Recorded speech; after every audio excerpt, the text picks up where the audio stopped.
Bonjour à toutes et à tous, bienvenue et merci d'être là. Aujourd'hui, mon invité nous explique quel sentiment profond l'a poussé à faire un choix courageux mais néanmoins difficile, celui de changer de vie. Alors, de journaliste de radio à interprète, auteur de slam, je vous présente Olivier, alias Eureka. Alors, salut Olivier, merci, Salut. merci d'avoir accepté cette interview. Alors, est-ce que tu peux nous raconter un petit peu ton histoire et ton parcours pour que ceux qui ne te connaîtraient pas encore te découvrent, s'il te plaît? Avec plaisir. Donc moi, je suis effectivement auteur-interprète de slam. Aujourd'hui, j'ai la chance que c'est vraiment le métier qui me fait vivre. Voilà, pour te présenter un tout petit peu mon univers musical. Je sais pas si tu te souviens d'un film qui s'appelait Sixième Sens avec Bruce Willis. Et ce film, en fait, est assez connu pour sa fin, parce qu'il se termine par ce qu'on appelle en cinéma un twist. Donc un twist, en fait, c'est un retournement de situation à la fin d'une histoire qui permet, une fois qu'on connaît la fin, de regarder l'histoire d'un autre œil et de dérouler tout le film d'une autre façon. Voilà, donc ça c'est pour la présentation de mon univers musical. Moi j'écris uniquement des textes en fait qui se terminent par un twist. Et alors comment j'en suis arrivé là, puisque c'est ce qui nous intéresse aujourd'hui. Ouais. Il y a encore 2 ans, tu vois, on est en septembre, là, je n'étais encore jamais monté sur une scène. J'écrivais comme ça quelques textes dans ma chambre, mais vraiment de façon amateur. Je savais que j'avais un truc en moi sur le plan artistique, mais je pensais que ça resterait dans les tiroirs et puis ça me faisait un petit peu de peine parce que je pensais que j'avais un petit talent quand même, mais je ne voyais pas vraiment de quelle façon ça pouvait s'imbriquer dans ma vie qui était la mienne. Mhm. Donc j'avais cette passion pour l'écriture et puis mon métier c'était d'être journaliste effectivement dans une radio. Alors c'était un métier qui n'était pas du tout agréable, hein, qui était pas du tout, j'y allais pas avec un boulet au pied le matin, Et combien de temps mais tu as fait journaliste? pardon? Combien de temps tu as fait journaliste? Pendant 14 ans, j'ai fait ça. Et c'était un métier voilà, qui m'était tombé dessus un petit peu par hasard parce que après un bac littéraire, j'avais commencé à faire une école de cinéma puisque précisément, comme j'aimais bien raconter les histoires déjà à l'époque, je voulais être peut-être scénariste ou cinéaste. Ouais. Et puis, bizarrement, l'industrie du cinéma ne s'étant pas jetée sur moi pour me proposer des contrats, du coup, j'avais bien dû trouver un métier. Et avec la qualification qui était la mienne, parce que j'avais un petit bagage technique et puis un petit bagage littéraire, Ouais. et c'est vrai que le métier de journaliste radio, du coup, était plutôt cohérent par rapport à ça. Donc, j'ai trouvé une place dans une radio. Et ma foi, le temps a passé. Et puis, quand tu es dans une vie, tu finis plus ou moins par l'accepter, Oui. ou tu te dis qu'effectivement, il y a tellement pire ailleurs, il y a tellement de gens qui n'ont pas de travail ou qui ont un travail qui leur déplaît foncièrement que tu te dis, bon, au fond, oui, effectivement, je suis plutôt pas mal loti par rapport aux autres. Tout à fait. Tout en Et ayant puis, cette idée derrière la tête de dire c'est surtout, peut-être. tu sais, ouais, c'est ça, quand les années passent, moi j'ai 33 ans, donc il y a 3 ans, quand j'ai eu 30 ans, je me souviens que j'ai fait une promenade un peu tout seul comme ça, et je me suis dit, c'est quand même con que ce truc artistique que tu as en toi, il naîtra jamais, tu t'en feras rien, je me parlais comme ça un peu à moi-même, quoi. Et puis, je me disais, oui, peut-être qu'effectivement, un jour, je m'inscrirai dans un truc d'écriture, ou je ferai des soirées comme ça, mais devant des potes, quoi, ou devant ma famille, je Ouais. participerai à des petites scènes dans des bars, mais Mais, je mais disais, ouais, si je ouais, ouais, mais alors, est-ce qu'il y a eu un événement justement dans ta vie qui a provoqué ce choix de voilà, et écoute, franchir le pas justement? c'est ça. C'est-à-dire qu'il y a un peu moins de 2 ans, du coup, là, au mois d'octobre 2015, j'ai eu une rupture amoureuse qui a été en fait super, super violente et super douloureuse. Ouais. Et alors, je me pose pas du tout en victime, hein, parce qu'il faut toujours regarder qu'une situation, tu en es évidemment co-auteur. Ouais. Mais néanmoins, même si j'en étais co-auteur, j'ai été vraiment terriblement malheureux de ce truc-là. Mm. Et je me suis trouvé extrêmement mal, hein. Je me suis retrouvé dans une espèce de situation qu'on peut peut-être appeler une dépression, en tout cas où tout ce que je savais de ma vie était d'un coup remis en cause. C'est-à-dire que finalement, les choses qui me paraissaient importantes sur le moment ne l'étaient plus, et les choses très importantes du genre, justement, cette passion pour me réaliser sur le plan artistique, hein, est revenue en fait en pleine face, quoi. Tout à fait. Et du coup, je me suis dit, j'ai eu ce sentiment-là d'une part, c'est-à-dire d'une urgence créative, et puis il y avait aussi surtout un truc, une espèce de voix qui me disait, de toute façon, là, il y a déjà une partie de toi qui est morte Ouais. face à cette rupture. Ah ouais. Donc, quand tu es mort, tu n'as plus rien à perdre, en fait. Bien Et sûr. donc, tu peux prendre finalement tous les risques parce que tu es déjà mort et que rien n'est grave, en fait. Et alors, c'est un peu cynique, hein, la façon dont j'en parle, mais c'est vraiment la voix que j'ai eue dans ma tête. Et je me suis dit, finalement, puisque tu n'as plus rien à perdre, fais-le. Qu'est-ce que tu en as à faire? Essaye. Et donc, du jour au lendemain, bah, je me suis d'abord inscrit dans une formation qui était sous forme de webinaire, en fait, donc de séminaire sur Internet. D'accord. Je me suis formé vraiment à l'industrie musicale, à comment est-ce que ça fonctionne, qu'est-ce que c'est qu'un producteur, qu'est-ce que c'est que les métiers de la musique, comment est-ce qu'on fait un disque, comment est-ce qu'on vend un spectacle. Et après, j'ai tout mis en application, vraiment en mode bulldozer pendant 1 an et demi. D'accord. Euh, Et entre euh, parenthèses, si ça peut aider peut-être quelqu'un qui nous regarde, tu sais, qui voudrait faire justement un petit peu dans le milieu oui. artistique, cette formation, je sais pas si c'est un secret ou tu peux Non, la non, dévoiler.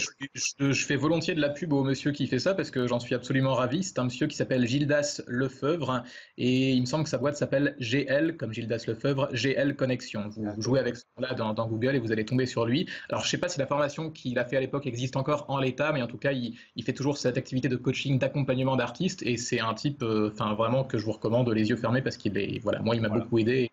On referme la Et, parenthèse, mais c'est vraiment, toi, c'est un très bon réflexe parce qu'il faut lui rendre justice, exactement. c'est Ah, parce que absolument j'ai nécessaire. lu ce que tu avais, ce que tu as fait comme Mm. parcours et ça avait l'air très, très, Oui. très, très intéressant d'ailleurs. Absolument, c'est vraiment une formation très concrète jusqu'à comment est-ce que tu fais pour avoir le petit rond de la SACEM sur ton CD. Enfin, c'est vraiment des choses que moi je ne savais pas. Je pense que beaucoup de gens ne savent pas non plus et donc c'est vachement Voilà, intéressant de faire une tout à formation fait. comme ça. Et Ouais. donc, tu dis que Et tu n'avais jamais fait de scène auparavant, donc tu as appris tous les rouages en fait avec cette formation du milieu artistique et comment ça fonctionnait donc. Mais c'est ça. moi, ce qui m'intéresse et ce qui me passionne dans tout ça, c'est que quand toi tu décides d'un changement de vie comme ça, est-ce que t'as pas eu des doutes avant de te lancer combien de temps tu as mis justement ça fait combien, 2 mois, 3 mois, 6 mois? Parce que pour ma part, moi j'ai mis Non, ça, assez ça a longtemps, été. tu vois. Ouais, justement, mais je pense, tu sais, je pense que la vie est bien faite et je pense que ce coup de pied au derrière que m'a mis la vie avec cette rupture-là, c'est finalement le truc dont j'avais besoin Exact. depuis le début. Peut-être que finalement j'avais un gros poil dans la main et peut-être que le seul regret, c'est que justement j'ai eu besoin d'un truc pareil pour m'y mettre. Non, Des non, pour peurs répondre à ta peut-être aussi. question, Tu avais peut-être des peurs qui ont fait que… mais en fait, c'est ça. Je pense que la situation où j'étais, je pense avec le recul très sincèrement que c'était la seule qui aurait pu me conduire à tout plaquer, entre guillemets, même si j'ai quand même pris les précautions parce que j'avais pas envie de me retrouver à la rue. Mais voilà, Il faut de dire façon aussi, hein. aussi. C'est ce qu'il faut dire à ceux qui Oui, nous écoutent. Quand on change de vie absolument. comme ça, il faut quand même assurer ses arrières, ne pas faire n'importe quoi. Euh, Non, moi j'ai vraiment attendu 2 ans, c'est-à-dire j'ai fait mon pot de départ à la radio, tu vois, il y a quelques mois, donc j'ai ah ouais, d'accord.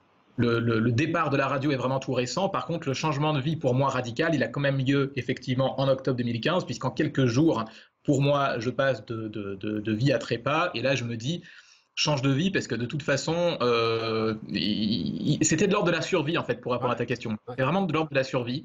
Et quand à la mort aux trousses, tu cours en fait. Donc, je me suis dit si je ne fais pas rapidement, si je ne donne pas rapidement un sens à ce que je viens de vivre, je vais pas rester longtemps ici. Et Ouais, du coup, c'était vraiment ça. exact. C'était l'idée de l'urgence de donner un sens à ce que j'avais vécu en fait. Et oui, mais quand tu me dis tout ça là, parce que tu n'es pas seul, est-ce que tes proches à toi, parce que tu avais quand même une situation confortable, on va dire, un journaliste de radio, c'est Absolument. quand même une situation confortable et tout. Est-ce que tes proches t'ont accompagné dans cette démarche? Ou alors, Et- tu sais, il y a cette peur aussi du qu'en dira-t-on. Tu sais, oui, toujours, tu sais, chez nous, en Europe, en France, qu'en dira-t-on? Est-ce qu'ils t'ont accompagné? Est-ce qu'ils t'ont soutenu?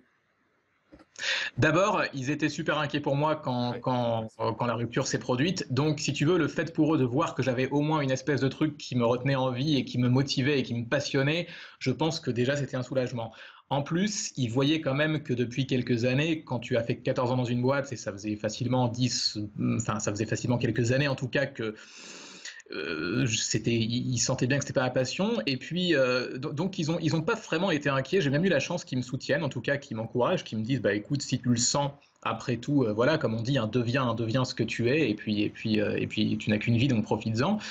Et il y en a même quelques-uns qui après coup m'ont dit, mais en fait c'est super parce qu'on a toujours su que toi tu avais ce truc artistique en toi et on était un peu désolé que ça pourrisse dans un tiroir. Donc, bah, finalement, c'était plutôt des réactions positives. Ah ben, écoute, moi, en fait, je te remercie aussi d'avoir fait ce pas parce que en écoutant ton album, alors ça, c'est génial, toutes tes chansons avec les textes justement universels, comme tu dis, et qui suscitent de l'émotion, qui ont toujours quelque chose.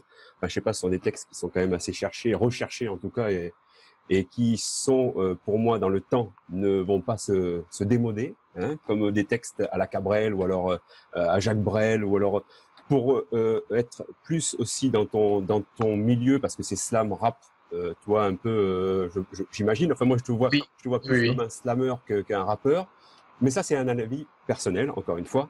Je sais pas, je te mets un petit peu sur la même ligne que Grand Corps Malade. Je sais pas si tu connais ce mec-là. Oui, oui, oui, non, mais bien Des sûr. textes, Après, alors moi, ce qui se passe, c'est que, en fait, pour moi, techniquement, je fais du rap. Le problème, c'est que quand tu dis aux gens, je fais du rap, il y a toute une image avec, c'est ça. extrêmement parfois violente, négative, qui va avec, et du coup, c'est plus facile de vendre un projet musical, entre guillemets, en disant, je fais du slam. Mais moi, si on me demande, enfin, techniquement, pour moi, il y a quand même une certaine dose de ce qu'on appelle du flow, donc du rythme, etc. Mhm. Alors que pour moi, le slam serait plutôt une poésie oralisée, Oui, posée sur un instru. Donc, je pense que techniquement, ce que je fais, ça s'apparente plutôt au rap, mais d'accord. ça passe mieux quand tu dis que tu fais du slam, quoi. Voilà. Non, mais en plus, toi, avec des artistes comme toi qui arrivent sur le devant de la scène, eh bien, on voit que maintenant, le rap commence à devenir quelque chose, tu sais, qui est plus écouté comme, c'est plus pareil, toi, le rap d'avant Oui, n'est bien plus sûr. celui d'aujourd'hui, parce que là, on est en 2017, faut le dire, pour ceux qui nous regardent. On est en 2017, mais c'est plus le rap, tu sais, de 2010, on va dire, même de, Absolument. c'est ça? Parce que donc, Absolument. Tu as des il y artistes a, comme, il y a des comme gens Big comme Flo Soprano, qui qui font ça très bien. Oui. tu vois, qui eux au moins je sais pas, comment le faire, font vivre le texte, tu vois, et puis les mots, Oui, c'est ça. font danser les mots et ça te crée aussi une émotion. Et voilà, moi ça me tient à cœur aussi de t'avoir avec moi aujourd'hui parce que j'ai vraiment de la chance. Hein, je mesure la chance que j'ai de t'avoir avec moi, franchement. Et Moi, j'essaie de faire en sorte en fait que les textes soient jamais gratuits, c'est-à-dire que ce soit d'une part joli et agréable à écouter, mais qu'il y ait toujours une espèce de message entre guillemets, qu'il y ait une sorte de catharsis qui puisse se faire, c'est-à-dire que ce soit pas gratuit et que la personne qui écoute mon texte ressorte pas complètement pareil entre le début et la fin et qu'elle ait appris un tout petit truc ou en tout cas que ça donne matière à une petite réflexion. Voilà. d'ailleurs, on pourrait en parler. Justement, nous, c'est un petit peu, tu sais, notre existence. Hein. Notre vie là en ce moment, hein, ce qu'on est en Oui, train de vivre. oui, oui. Et donc on pourra en parler pour ceux qui ne te connaissent pas encore, comme je disais, ceux qui nous regardent. Parle-nous un petit peu de cette chanson, une autre existence là que tu, Une autre chance. une autre chance. Excuse-moi parce qu'en fait c'est dans les textes que tu as dit une autre Dans existence. le refrain, c'est Dans le ça. rap. Ça fait, Voilà, je change d'existence, je me suis trompé d'idée, je me donne une autre chance, voilà, absolument. exactement. Alors en fait, là, l'idée, c'était de justement de raconter. Alors, je voulais justement parler d'une transition comme ça, d'un changement de vie, mais je voulais pas prendre mon propre cas parce que je voulais pas non plus que ça vire à la psychanalyse complète. Bien Et sûr. du coup, j'ai eu envie d'illustrer en fait la vie de quelqu'un dont j'admire beaucoup justement le parcours de vie. C'est un comédien qui s'appelle François-Xavier de Maison, qui a une histoire assez étonnante. Je ne sais pas si tous ceux qui nous écoutent aujourd'hui la connaissent, mais en fait, ce monsieur, il était trader à la base au moment du 11 septembre en fait aux États-Unis, à Manhattan. Il avait fait des études dans ce sens-là parce que ses parents de bonne foi s'étaient dit bah écoute, même si tu rêves d'être comédien, l'avenir sera plus sûr dans ce milieu-là. Et en fait, donc il était à Manhattan au moment du 11 septembre et quand il a vu justement les avions dans les tours, il s'est dit mais mince en fait, peut-être que la vie peut s'arrêter à n'importe quel moment et peut-être que c'est pas complètement idiot non plus de se demander si ce qu'on fait correspond vraiment à nos aspirations profondes. Et donc, quelques jours ou quelques semaines après, je ne sais plus exactement son histoire, il est vraiment rentré en France et il a vraiment, alors lui, il a vraiment tout plaqué aussi aux États-Unis. Je pense qu'il avait un salaire 1000 fois plus confortable que celui que j'avais moi à la radio et il a la carrière qu'on lui connaît aujourd'hui. Et je trouve que son histoire est chouette et justement, j'avais envie que ce soit ça la pirouette finale. C'est-à-dire qu'on est dans ce clip, quelqu'un qui quitte son bureau, on se demande au début, mais qui c'est, qu'est-ce qu'il fait, qu'est-ce qui le motive, pourquoi est-ce que d'un coup le gars comme ça quitte tout et qu'on comprenne à la fin, bah voilà, les gens regarderont le clip, mais j'ai fait un système de cartes avec des lettres et on découvre petit à petit qu'il s'agit de lui. Et j'ai eu la chance en fait que François-Xavier de Maison regarde mon clip quand je l'ai sorti et qui m'envoie un petit mot privé sur Twitter en me disant ah super, merci pour la dédicace. Et donc là, évidemment, j'ai été super flatté. Donc voilà, c'était aussi une belle histoire dans ce sens-là. Et, J'avais suivi des études plutôt sérieuses et puis ben voilà, j'avais renié cette passion pour la scène, pour tout ça et la vie a fait que j'ai décidé qu'effectivement je voulais plus ça et que je voulais une autre vie. Donc j'ai tout plaqué pour réaliser ce rêve, monter sur scène. Je savais que j'en avais en moi ce feu, mais voilà, je m'étais trompé de voie, je pense. Je me suis trompé d'idée, je me donne une autre chance. qu'est-ce que je voulais te dire? Je voulais aussi parler d'une autre chanson, Derniers instants, hein, où celle-ci aussi, je crois, t'as donné aussi l'opportunité d'aller dans les collèges, je crois, hein, pour Oui, parler c'est ça. de cette chanson. Est-ce que tu C'est ça. peux nous en dire plus? Parce que celle-ci, elle est absolument fantastique. Et quand tu parles du twist, là, vraiment, le twist, il est au rendez-vous. C'est vraiment le meilleur pour la fin, hein, on va dire. Comme tu le dis dans ton album, c'est bien ça? Le titre de l'album, c'est le meilleur pour la fin. Le meilleur pour la Ouais, fin. Alors, est-ce que tu peux nous en dire un petit peu, toi, j'ouvre une parenthèse pour parler un petit peu bien sûr. de cette chanson. C'est un morceau, c'est un des premiers que j'ai écrit justement, et c'est un morceau qui parle du suicide en fait, et qui essaye justement de se poser la question de pourquoi est-ce qu'on peut en arriver là. Et j'ai eu la chance d'être contacté par une très belle association qui s'appelle SOS Amitié. Alors on la brocarde souvent parce que tout le monde pense évidemment au Père Noël est une ordure et que même s'ils ont beaucoup d'humour, parfois ça les gonfle un peu qu'on les associe uniquement à ce film-là, parce que moi je les ai rencontrés pour le coup.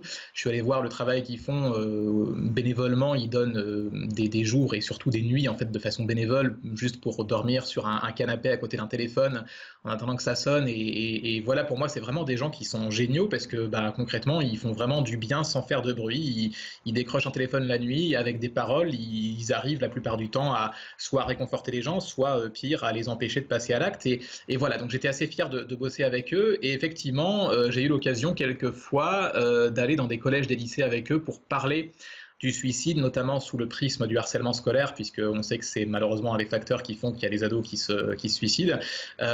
Et souvent, justement, ce clip, aussi derniers instants, c'est un bon média, en fait, pour toucher les jeunes et pour... on visionne le clip ensemble. Souvent, il y a aussi un psy qui est là à côté. Je suis là avec 2-3 responsables de l'établissement. Puis on essaye de dialoguer, de dire qu'est-ce qui se passe, pourquoi est-ce qu'on se suicide. Et en fait, souvent, on arrive à la conclusion intéressante que les gens qui se suicident, c'est pas des gens qui sont spécialement lâches ou spécialement plus faible que les autres. C'est juste qu'à un moment donné précis de ta vie, en fait, il y a un déséquilibre entre la charge qu'on te met sur les épaules en termes de peine, de tristesse, de colère, etc., et les ressources que tu as pour y faire face. Donc, on arrive à la conclusion souvent que dans ce cas-là, il suffit soit d'alléger la peine que tu ressens, soit d'augmenter les ressources que tu as pour y faire face. Mais en aucun cas, voilà, c'est une façon de dire que le suicide, c'est vraiment, quand on est là, c'est qu'on est emporté par un tsunami, mais c'est souvent quelque chose de très temporaire et il faut s'accrocher. C'est évidemment le message du morceau.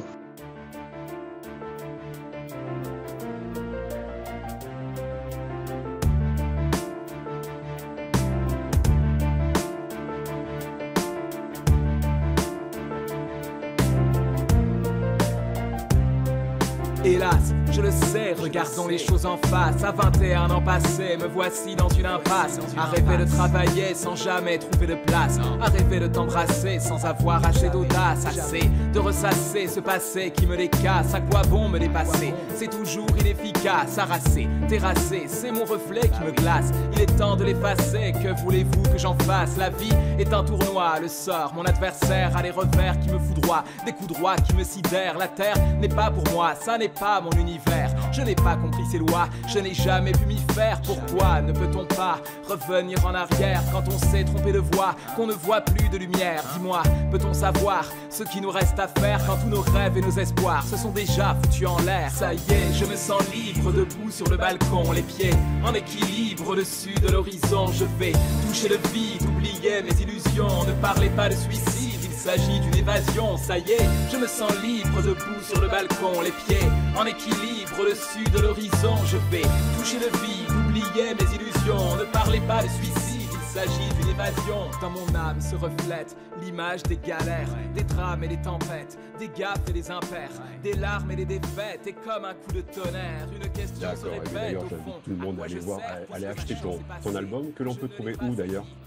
Alors, le plus simple, c'est de le commander directement sur mon site. Ouais. Le site, c'est eureka-officiel.com. Vous allez dans la section boutique et vous le commandez en 2-3 clics via PayPal. Il est à 10 € et les frais de port sont gratuits. Donc voilà, vous le commandez en 2 clics, eureka-officiel.com. Et si vous me le demandez gentiment, je vous fais une petite dédicace, il n'y a aucun souci, ce sera avec grand plaisir. Super, c'est génial, merci beaucoup. Alors pour revenir un petit peu à notre thème et notre sujet, est-ce qu'aujourd'hui, après 2 ans, c'est ça, hein, de ta reconversion, tu dirais que tu as gagné ton pari ou alors t'es pas encore sûr, d'après toi, de cette reconversion? Oh, si, je suis sûr d'avoir trouvé ma voie, donc ça c'est déjà énorme parce que y a un truc auquel je le vois, c'est que maintenant, les anniversaires, hein, quand j'ai un an de plus, ou alors les années qui passent, quand tu arrives au 1er janvier, tu sais, c'est des moments un peu charnières où tu fais souvent, en tout cas moi je fais ça, je fais un petit bilan de ma vie.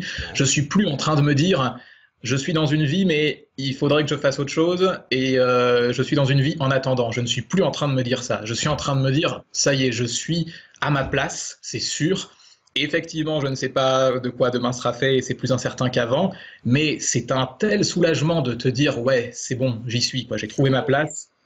Voilà, exactement, exactement. Et du coup, non, rien que pour ça, c'est formidable. D'accord. Et pour finir, donc, ce que j'ai envie de te demander, c'est pour ceux qui voudraient, toi, ou alors qui ont cette idée aussi de dire dans leur tête, ouais, je m'emmerde au boulot, alors c'est pas un boulot fait pour moi, parce que c'est un peu, moi, mon thème aussi. J'en ai marre de vivre cette vie et de subite, en fait. Qu'est-ce que tu leur conseillerais? Qu'est-ce que tu aurais comme message, toi, avec ton expérience? Qu'est-ce que tu peux leur dire?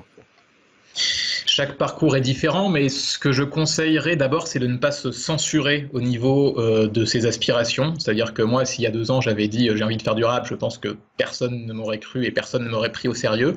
Donc c'est pas parce que notre rêve, comment dirais-je, quand on le formule, même s'il a l'air un peu bizarre ou s'il a l'air, c'est pas grave. Je veux dire, tous les gens qui ont fait des grandes choses, c'est des gens qui n'ont pas justement, qui ne se sont pas laissés freiner par le regard que les autres pouvaient porter sur eux.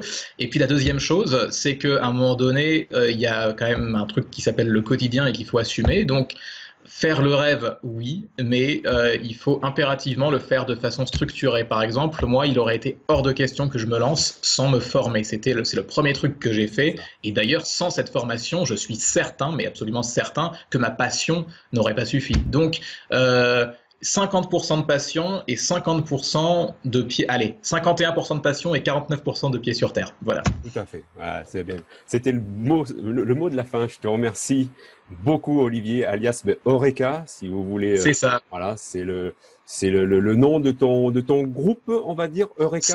C'est mon pseudo, Eureka. D'accord. Absolument. Alors l'album, on le redit, s'il te plaît, pour que les gens se. L'album.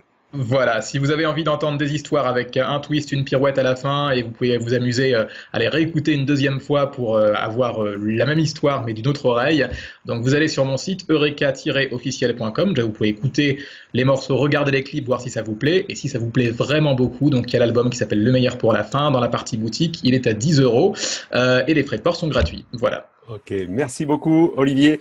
Merci. Pour vous qui nous regardez aujourd'hui, si vous avez aimé la vidéo, appuyez sur le petit pouce bleu. N'oubliez pas de vous abonner à la chaîne pour avoir les autres vidéos. Et à bientôt. La scène pour tout ça. Et la vie a fait que j'ai décidé qu'effectivement, je voulais plus ça et que je voulais une autre vie. Donc j'ai tout plaqué pour réaliser ce rêve, monter sur scène. Je savais que j'en avais en moi ce feu. Mais voilà, je m'étais trompé de voie, je pense. Je me suis trompé d'idée, je me donne une autre chance.